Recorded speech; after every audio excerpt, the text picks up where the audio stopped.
Let's take a look at the various revenue streams we would experience when we look at run 1, 2, and 3 in the exploitation of our content. Whenever we put our finance plans together, and whenever we put the initial offerings together, the initial finance plans for our investors, we usually look at the revenues from the first run only. That is the initial release window during which a film or TV show is made available for the first time on the primary distribution platforms. This is often the most lucrative and highest visible stage of the content monetization because it's the first run where we sell everything, all the rights around the world to all the buyers around the world. This first run can represent between 50 and 80% of the entire value of the revenues that a library could establish. So it's the most prominent value proposition that we have with this first run. And it can include a combination of exclusive and non-exclusive deals, but for the most part, I would say you will find that the first run would be mainly exclusive distribution deals. So when we look at our sales estimates, when we do our finance plans, those kind of sales estimates that are issued by the sales agent usually refer to the first run exploitation revenues. So when we look at the revenue streams that are included in the first run, that is normally we find here the theatrical revenues. So anytime you have a film that's theatrically released in the US, you will find that would be a part of your first run revenue stream. It usually represents between 5 and 15% of the run 1 revenue and averages around 10% of run 1. The first run revenue stream, just so you know, is usually completed within 18 to 36 months, meaning this is a time where most of the monies will come in from this revenue stream. The license terms, however, could be longer. There could be a year, 2 years, 3 years, up to 5 years often. So the license term is not necessarily anything to do with when the revenues are coming in. The revenues are coming in usually between 18 and 36 months after the film has been released. The other revenue stream that we find in run 1 revenue streams is the SVOD. Here we have subscriptions between 15 to 35% of the run 1 revenue stream is found through subscription video on demand. Averages around 25% of our first run revenue stream. International sales, when we're selling all the rights to international buyers, they're also part, of course, of the run 1 revenue stream, and they can average between 20 to 40% of the run 1 revenue stream. And on average, we see here 35% completed in the run 1 revenue stream when we do international sales. The US broadcasting revenues reflect about 15% of run 1. So on average, you see between 10 and 20% of the revenue streams coming in here. And then, of course, you have TVOD, rentals, and sales. They average around 5% of run 1 revenue streams. And then you have our AVOD and FAST averaging around 5 to 15%. The other elements that we also include in the first run revenue stream is all the merchandising, airline, and other rights that are sold, all the ancillary rights as we call them. Those are between 0, if you don't have any ancillary rights, up to 15% often, average around 8% of the first run revenue stream. The importance to know here is that when we look at the first run revenue, it will be the baseline to all other revenue streams that will follow. It is those revenues that will basically set the groundwork of the value of run 2 and 3. So it's an important revenue stream to keep an eye on because it dictates everything else that happens later. What we often see when we look at the first run distribution revenue stream coming in, we see what is called release windows.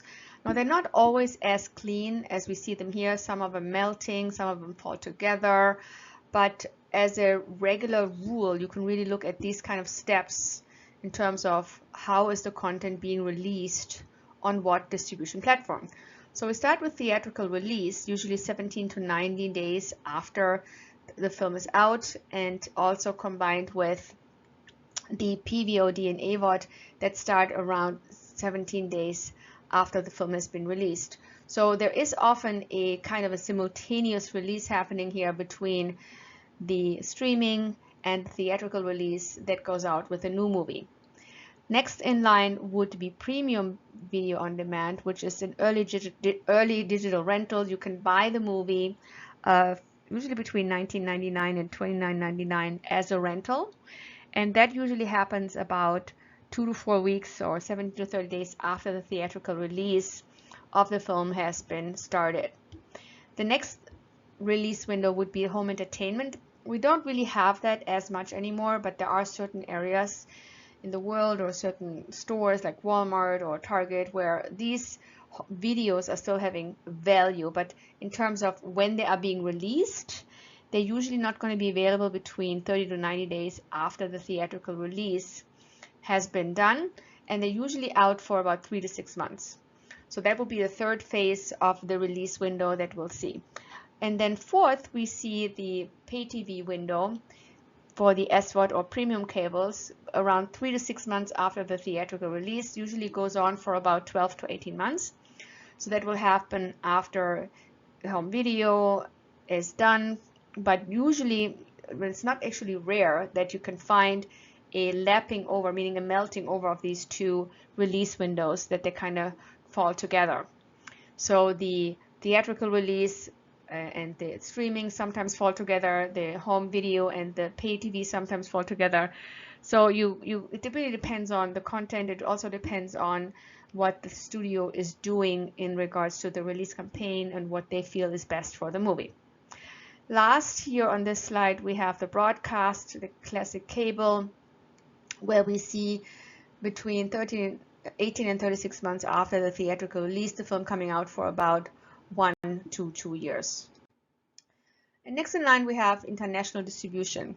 The timing of the international distribution is not necessarily staggered all the time, because nowadays what we see often is that the theatrical release internationally kind of coincides with the release in the US. So there is another window that's kind of melting together with what's going on in the US, and films may be released in the theaters at the same time.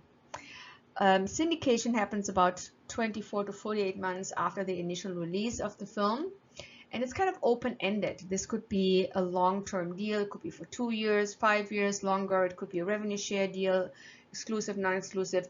So there is a lot of movement in the syndication TV world, often found here for TV series that are long-running TV series that do very well on syndication television. So this is kind of the long-winded, I should say, long-term strategy for particularly TV series that can go on and on and on and have long, running times and long episodes. That's what I was looking for. Seasons after seasons after seasons. Example is Friends. We love them. We watch them wherever we go. So shows like that you can see forever on syndication and forward. So that's something that happens on there. And then the airlines and hotel, this is something that we would also put into ancillary rights. This happens quite often 30 to 90 days after the theatrical release. So this is not something that would be here in position 8. I just put it into 8 because it kind of falls in there under ancillary, but this can actually happen right after or with the theatrical release of the film in the US. So that's something that's concurrent also with PVOD. And airline and hotels are usually having those films between 3 to 6 months. And then of course you have the digital downloads that you can start 30 to 60 days after the theatrical release as well. You can download the film on iTunes, Google Play, Amazon, etc., etc. And because you download it, you own it. So there is a ownership component here. It's not just streaming, but you download it to kind of own it on your server, your own. And then ancillary rights like licensing and merchandising, I would say they can kind of start at any time. So you have a movie that is maybe IP driven, you can do merchandising deals pretty early on. So it's not for anyone to wait until the movie has gone through all the release windows to then start merchandising deals. This can be done at any time.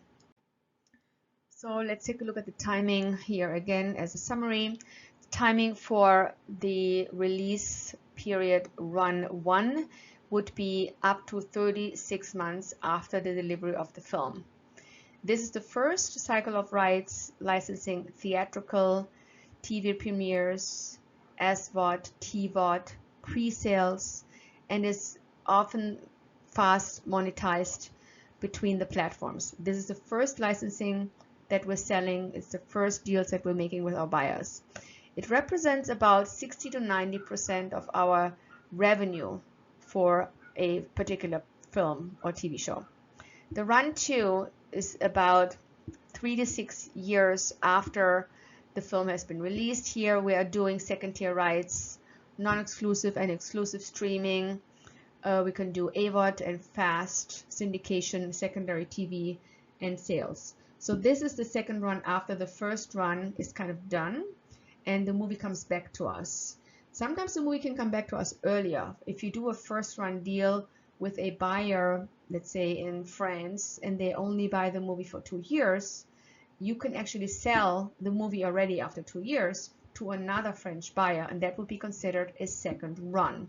So the second run is really kind of depending on what buyer bought what movie at what time for how long. So whenever the movie becomes available again in that territory, it would be considered the second run. But on average, we're looking at year 3 to 6 when it comes to timing. And run 3 and forward, we're looking at year 6 to 20. This is a long tail monetization. This is library licensing. We can do bundle deals here. We can do niche we can do niche product here. We can do Christmas movies, rom-coms, etc. We can work with our IP, maybe do sequels, remakes, spin-offs. So this is kind of the long run of what can be done with the IP. What are some of the movies that are evergreen and they go over all the time or get sold all the time. So this is a long-term and longevity-driven play here for genres that work very well on the long run. Now the second run represents about 15 to 40% of the lifetime revenues of a project or a film, and the third run represents about 50 to 25% of the lifetime revenues of a film. So I put a little case study together here to kind of pull it all together for us in understanding what happens when and how do these revenue streams impact our revenues. So first we start with obviously a movie, we start with the genre, we start with the budget, and we are looking at the general revenues for the first run. And normally this is what we've been working on when we say, looking at a sales estimate sheet, we're selling, let's say 35% of the budget to the US, 75% of the budget internationally. Because we are including other rights here, this is slightly higher. So in this movie, Title 1, we have 65% from the US. It's also because it's an elevated horror. And we have international coming in at 85%. Again, it's a very in-demand genre, the horror genre. So when I look at how do we separate the different revenue streams that then comprise to run 1, we're looking at some theatrical, so 25% of the total run 1 revenues would be coming from theatrical revenues, 20% of that would be coming from streaming, 10% would be coming from television, 40% of the total run 1 revenues would come from international, and 5% would be ancillary rights. So altogether, the various revenue streams, theatrical, streaming, TV, international, and ancillary, make up the run 1 revenues from the US and the international marketplace.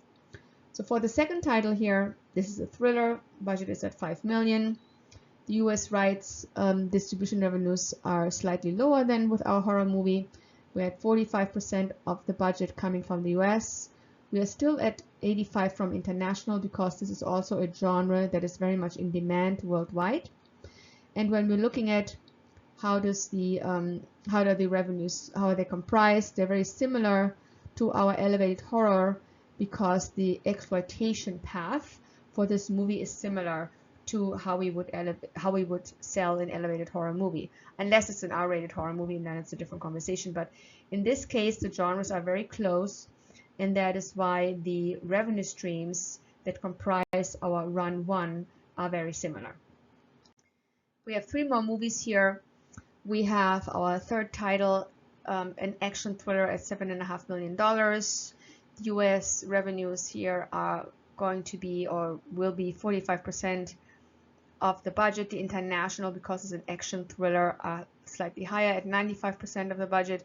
And when we look at the revenue streams, again, they're very similar to a genre film from theatrical, streaming, TV, international, and ancillary, because the genres are all genres that are very much in demand, and they follow kind of the same revenue stream component because they are similar genres. And when I say revenue stream component, I'm talking about US and international revenue streams, of course. The movie number 4 is an action movie. We are thinking we're getting 50% of the budget from the US, and we're getting 95% from international. Again, has to do with the budget size, also has to do with the genre. Movies in the $7.5 and $9 million budget range that we just now here having on the slide will have an A-level actor in a lead role. So that is why they're valued higher in the US and international. And that is why the streaming and theatrical values are very similar to what we had before. The last movie here is a $12 million action sci-fi movie, also very strong genre. And we have the sci-fi component, which sometimes works, sometimes doesn't, which is why the US is at 45%, international at 85%. And then the streaming, the revenue streams that we have established here are again theatrical, 25% of the revenue stream. Streaming will get us 20% of the revenue stream, TV 10%, international 40%, and ancillary rights will generate 5% of the run one revenue streams. The reason why we're breaking them down is because later when we work on cost components and valuation of libraries, we're going to have to look at each revenue stream separately because they have separate costs associated to them. So it's important to early define the revenue streams in more detail, other than just saying, well, we're getting this much from the US and we're getting this much from international, and we're just going to pay the US agent their percentage, and we're just going to pay the international sales agent their percentage. There will be other parties included in this revenue stream generation, and there will be other expenses that will be part of that. So these expenses will later be, we will discuss them later when we talk about library valuation, but they will play a very big role because they will obviously reduce whatever revenue our library is generating. So that's why we want to early on separate the revenue streams, so later we can then look at the expenses as well. So here is the Excel sheet that is basically put together based on the assumptions that we just saw on the other 2 slides that we went over. This is kind of what you would work on when you put the content overview together. You have your 5 movies, you have the budgets, you have the genres, you have the total revenues from run 1, from the US and from international, and you have your title performance, which basically tells you on the gross level how much is the percentage of the performance in connection to the budget. So if you, for example, with title 1, budget is $3 million, you are generating $4.5 million, the title basically performs at 150%. This is a gross number because we have not deducted any fees yet, but we need to keep an eye on this to just make sure that the revenues are actually not, generating less than 100%, because that would not be good. So we are keeping just an eye on the basic gross performance level, which will later be obviously reduced when we are dealing with costs, etc. So for the first movie, we are generating 150%. It's an elevated horror. The genre is very much in demand, so the performance is expected to be higher. The next movie is a $5 million thriller. We're looking at 130% performance here. This thriller is going to make about $2.25 million in the US and $4,250,000 international. generating altogether $6.5 million. And the next movie that we're doing here, the $7.5 million action thriller, is generating $3,375,000 in the US in the first run, and then international $7,125,000, getting us $10,500,000 altogether, and a title performance of 140% gross. The next movie we have here is an action movie at $9 million. We're generating $4.5 million from the US. We're generating $8,550,000 internationally. Altogether, we're making $13,050,000, and the performance of the title gross is 145%. And the last title we have in our content slate here is an action sci-fi that we were doing for $12 million. We're generating $5.4 million from the US and $10.2 million internationally, giving us a first run revenue total of $15,600,000. So we have a production volume here altogether in our slate of $36,500,000, and we're generating $17,475,000 from the US, from all the platforms, all the revenue streams, and we're generating $32,675,000 from all the revenue streams international. So altogether, we are generating for these 5 films gross $50,150,000. This is the basic run 1 revenue overview, and we're going to break it down in terms of where does what money come from, what do the revenue streams look like in detail. We're going to do that on the next slide. So you see here for our first movie that had a total run 1 revenue of $4,500,000. The components that are comprising this revenue consist of $1,125,000 coming from theatrical distribution, $900,000 coming from streaming, $450,000 coming from television. International is generating $1.8 million, and ancillary rights are generating $225,000. So that is what run 1 revenue streams include, and we are breaking them down in detail here. The second movie that was generating $6.5 million is generating some money internationally as well, in theatrical as well, $1,625,000, some streaming, $1.3 million, television, $650,000. The international revenues for our second movie is $2.6 million, and the ancillary rights are worth $325,000. Remember, the second movie was our thriller that was, I think it was $5 million. Let me check to make sure I'm not lying to you here. Yes, it was a $5 million thriller. That's the second movie that is generating $6.5 million in total revenues, comprised of these various revenue streams. And the third movie was our $7.5 million action thriller.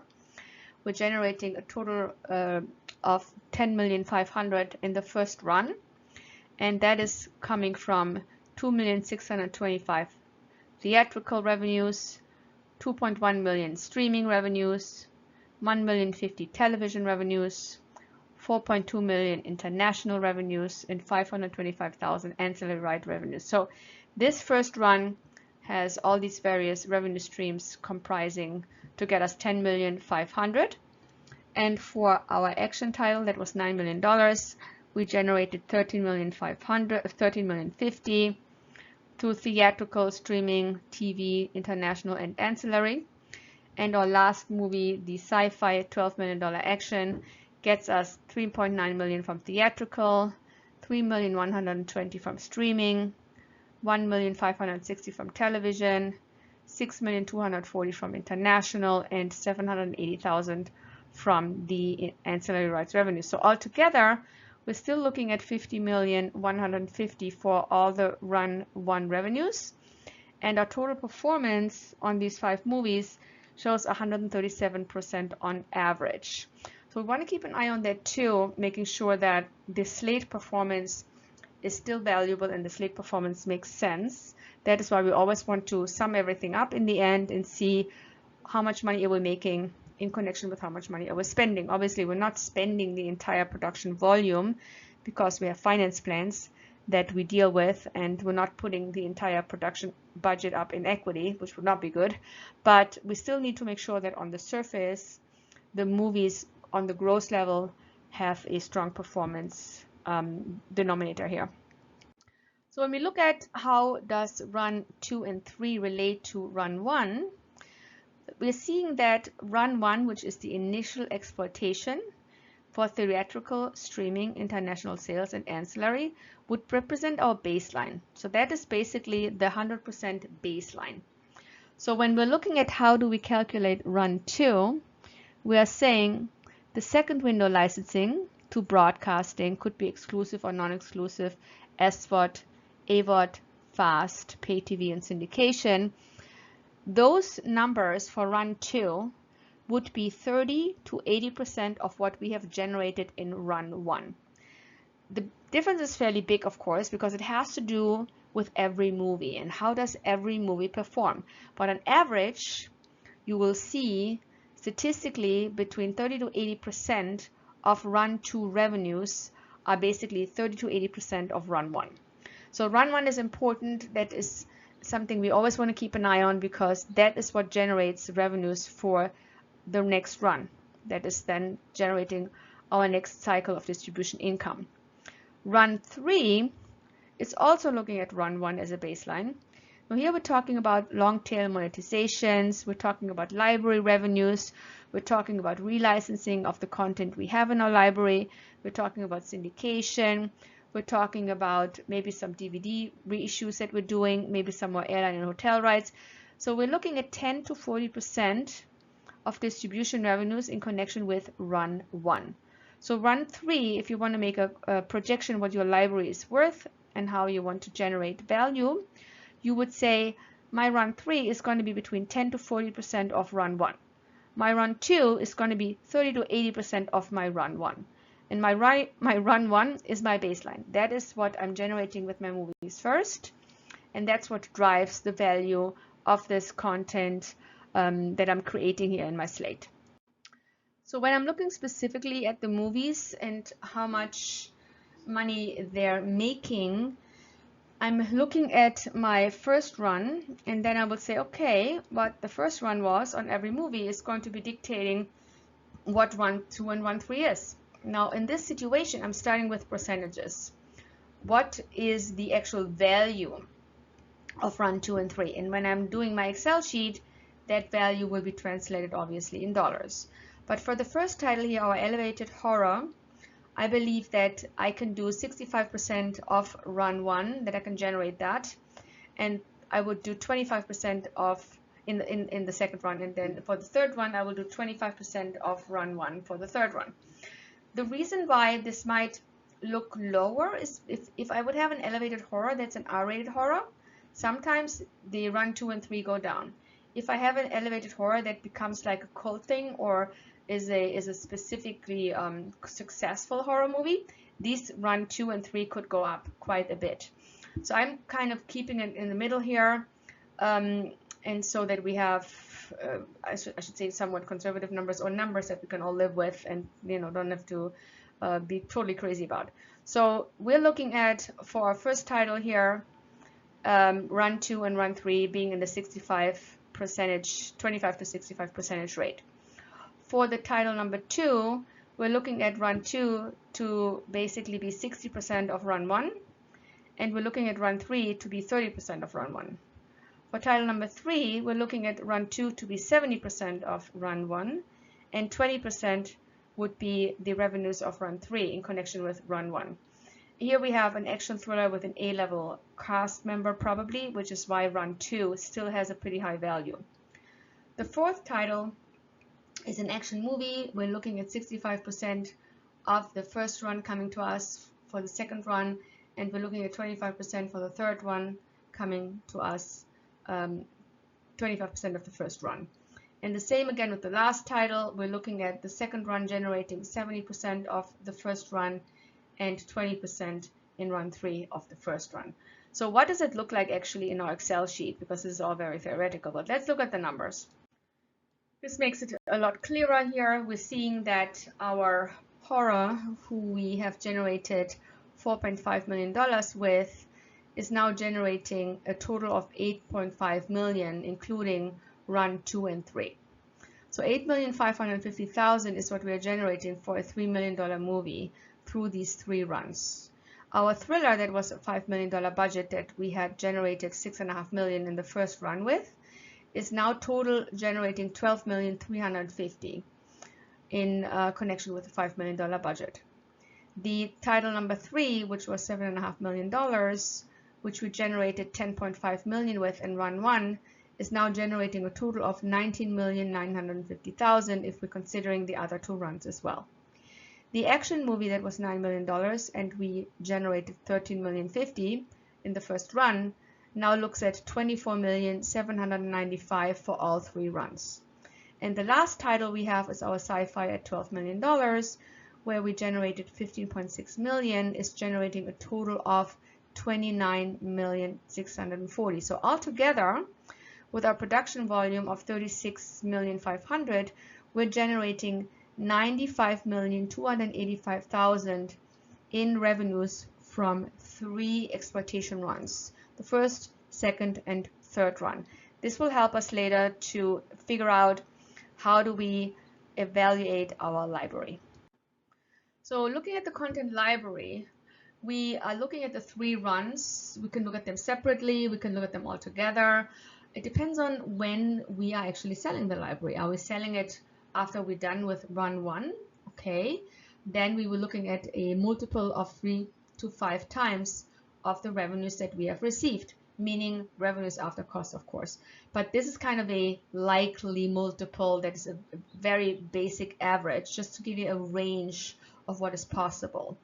So if we would sell the library after the first run, we're looking at 3 to 5 times of the revenues that we have generated in run 1. If we're looking to sell the library after the run 1 concluded and the run 2 concluded, we made obviously more money with the library, and now we're looking at a 5 to 7 times multiple to sell our content, because we generated a lot of money, the library was successful, and it shows receivables, and that's something that we can put into a multiple when we sell it. So here again, we're looking at run 1 and 2 comprised, and we would get more money for the library because we have concluded 2 runs. Now, if we monetize all 3 runs and we have our evergreen movies in there and we have some IP-driven components in there, we can go up to 12 times of the library value.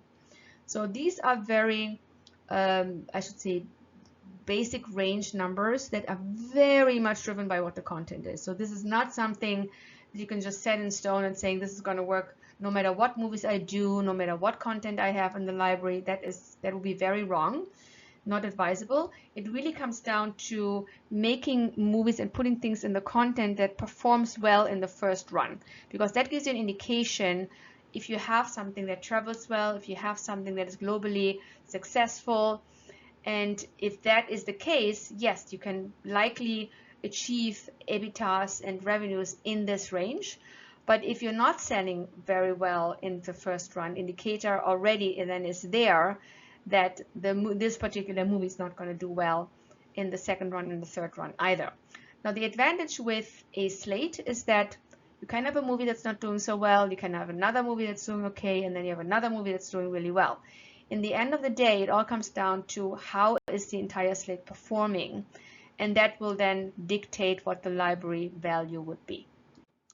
As always, I put an Excel sheet together with this case study there. You can take a look at that and play around with that. And if you have any questions about this, always feel free to reach out.